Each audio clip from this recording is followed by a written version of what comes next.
You're listening to the Start a New Show with Sumbul Sang. Does your work energize you? Does it make your impact on the world?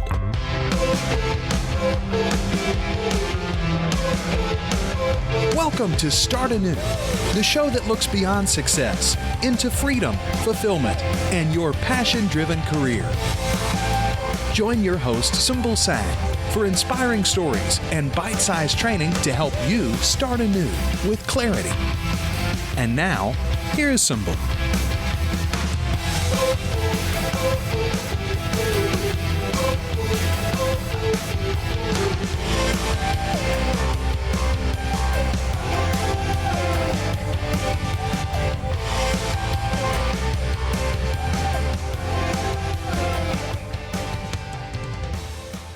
Hey there, starters.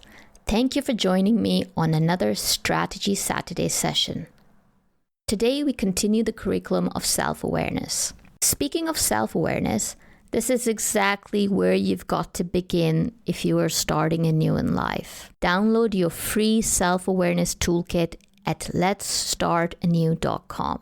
Now, today we cover the single most important topic in the curriculum of self-awareness, your values. Values is a complex topic, and someday I'd like to write an article on it, but today we'll keep it bite-sized and focused on you. Now, the number one thing I want you to take away from today's lesson is to understand fully and deeply the benefits of knowing your values. You will also start the journey of recognizing your own core values. Like I said, it's a journey of self-discovery that you won't complete in today's lesson, but I will leave you with some tools and exercises to move forward. Now let the class begin. Now, most academic lessons begin with a definition of concepts and terms, but I believe in starting with why. Why care about your values? Why is it crucial that you understand them? Well, put simply, your values are the building blocks of life satisfaction. Knowing your values will give you a very strong sense of who you are and what you value in life. Values also drive your behavior and decisions. And often the answer to why you've been feeling crappy about yourself for a period of time lies in a conflict with your core value. When you know what you value in life, it will be much easier to choose which path to take when you are at crossroads. Now, I hope that I have sold you on the benefits of identifying your values. Now, let's define it, or let's not. It is not only hard to define a value, it is also not very useful to define it. To help you understand what it is, let's look at values from a few different angles and consider some examples. Now, the most popular angle is to ask yourself the question, what is important to you? It is about who you are inside. For instance, are you a person of integrity, honesty, fairness? Another way of looking at your values is, what do you want others to think of you and say about you when you're not around? Do you want to be known as the person who had a zest for life? Or do you want to be known as someone who is a go-giver? Values are also represented by who you admire. It is our natural inclination to admire people who possess the values, virtues, and qualities we admire. This is not about admiring someone for their wealth, but admiring them for their qualities such as hard work, determination, and grit that might have manifested itself in the form of wealth and success. Values are also represented by those of your accomplishments you feel the most proud of. Now, life and career coaches talk about the concept of eliciting your values. What it means is that there are frameworks and exercises to help you identify and become self-aware about your core values. Not global values like peace, success, who doesn't want them? But your definition of success and peace. Quite often, your highest values come from your strongest desire to either fill a huge void or vacuum in your life, or a strong desire to move away from a very painful experience in your life. For instance, Oprah Winfrey grew up in poverty and experienced sexual abuse as a child. Now look at what she has made of herself and the contribution she has made to causes for children. Think about how this is true in your life. What was the biggest source of pain in your life growing up?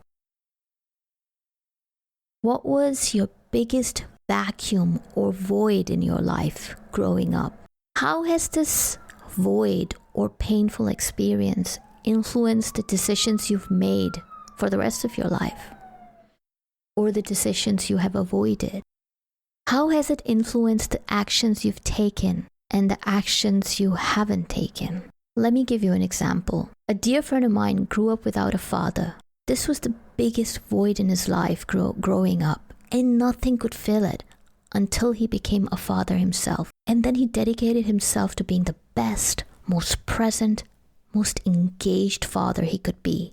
That childhood void made him value family and fatherhood above all else in life. Let me give you a short exercise to do today when you have 10 minutes away from the distractions of day-to-day life. Make a list of 10 things that you have been doing for a long time because you feel you ought to, or you feel you should be doing them, but you constantly struggle to motivate yourself to do them. Now, this list will represent many values that are not your core or your high priority values. But in fact, they're someone else's values. Perhaps your parents, perhaps your spouses, or simply society's values imposed on you. Let's take an example. Say you have grown up in a spiritual home, but when you think about it, you don't feel excited about any spiritual practices you do. This might be one of your imposed values.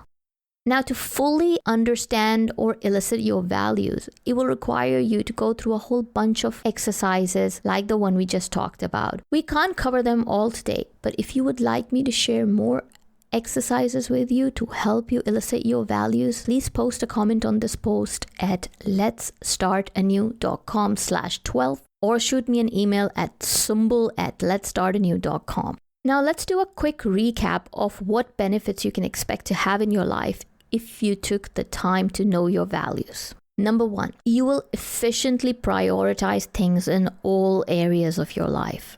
Your to-do list, your bucket list, the projects you want to start, what you want to spend more energy and time on, because now you know what you value most in life.